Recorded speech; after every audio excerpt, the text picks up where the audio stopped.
मध्यरात्रीच्या सुमारास लातूर नांदेड महामार्गावर एक अत्यंत भीषण अपघात झाला आहे. अहमदपूरजवळ मालवाहू ट्रकला पाठीमागून कारने धडक दिल्याने 2 तरुणांचा जागीच मृत्यू झालाय. अपघात इतका गंभीर होता की कारमधून मृतदेह बाहेर काढण्याकरिता कटरचा वापर करावा लागला. या घटनेबद्दल अधिक माहिती आपण जाणून घेऊया.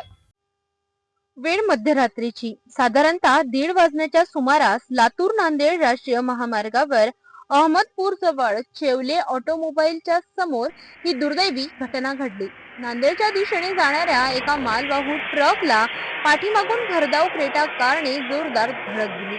धडक इतकी भीषण होती की कारचा अक्षरशः चकनाचूर झाला आणि ती ट्रक मध्ये अडकून पडली.